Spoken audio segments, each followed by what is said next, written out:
In a quiet room, if you press your ear against a pillow, you can hear your heartbeat.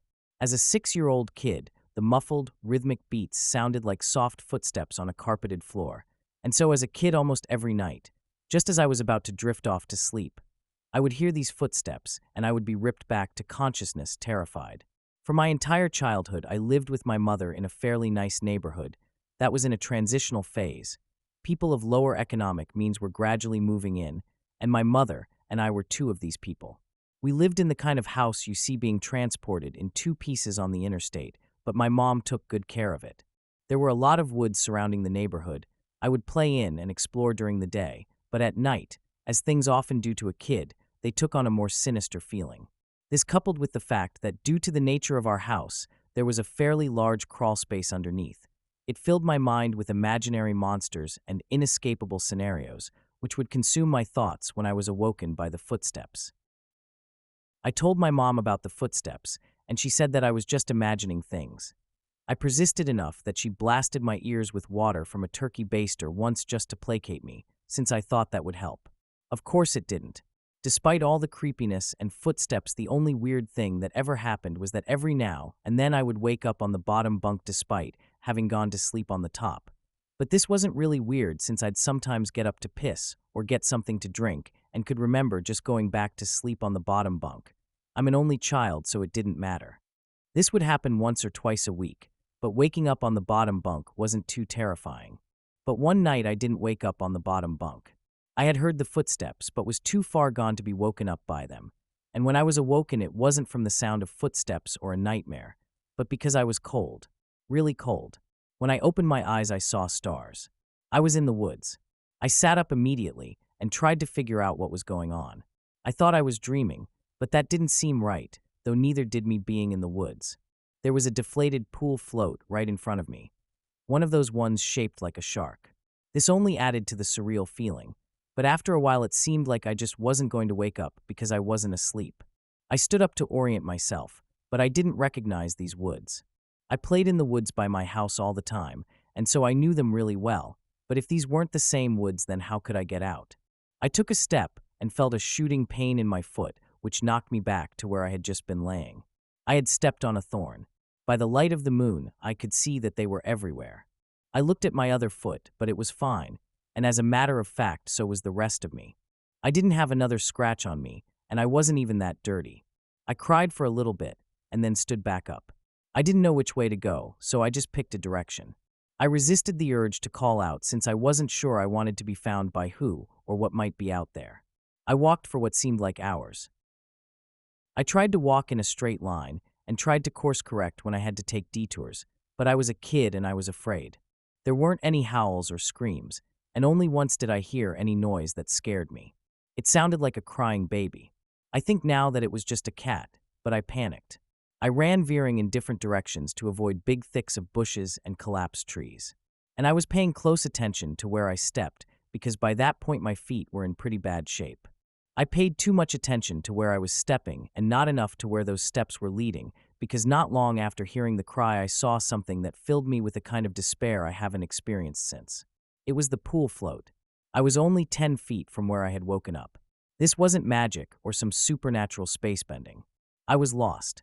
Up until that moment, I thought more about getting out of the woods than how I got in, but being back at the beginning caused my mind to swim.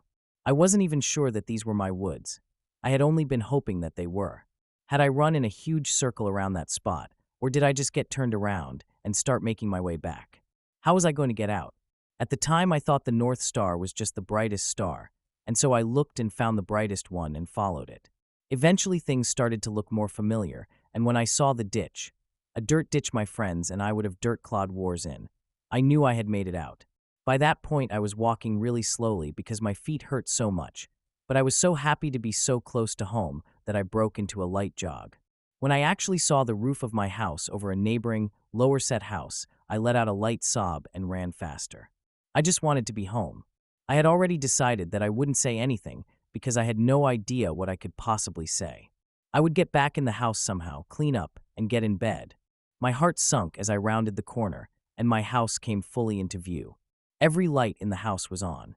I knew my mom was up, and I knew I would have to explain, or try to explain, where I had been, and I couldn't even figure out where to start. My run became a jog, which became a walk. I saw her silhouette through the blinds, and although I was worried about how to explain things to her that didn't matter to me at that point, I walked up the couple of steps to the porch and put my hand on the doorknob and turned. Right before I pushed it open, two arms wrapped around me and pulled me back. I screamed as loud as I could. "Mom, help me, please, Mom."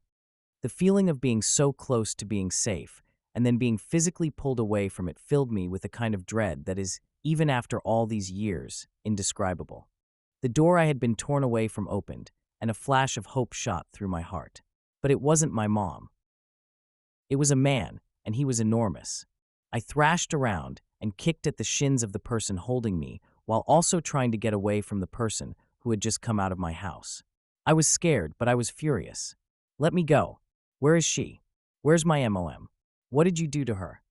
As my throat stung from screaming, and I was drawing in another breath, I became aware of a sound that had been present for longer than I had perceived it. "Honey, please calm down. I've got you." It sounded like my mom. The arms loosened and set me down, and as man approaching me blocked out the porch light with his head, I noticed his clothes. He was a cop. I turned to face the voice behind me and saw that it really was my mom. Everything was okay. I began to cry, and the three of us went inside.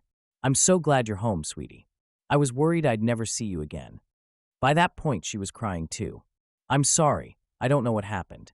I just wanted to come home. I'm sorry." "It's okay. Just don't ever do that again." I'm not sure me or my shins could take it. A little laughter broke through my sobs, and I smiled a bit. "Well, I'm sorry for kicking you, but why'd you have to grab me like that?" "I was just afraid that you'd run away again." I was confused. "What do you mean?" "We found your note on your pillow," she said, and pointed at the piece of paper that the police officer was sliding across the table. I picked up the note and read it. It was a running away letter. It said that I was unhappy, never wanted to see her or any of my friends again. The police officer exchanged a few words with my mom on the porch while I stared at the letter. I didn't remember writing a letter. I didn't remember anything about any of this. But even if I sometimes went to the bathroom at night and didn't remember, or even if I could have gone into the woods on my own, even if all that could have been true, the only thing I knew at that point was, "This isn't how you spell my name."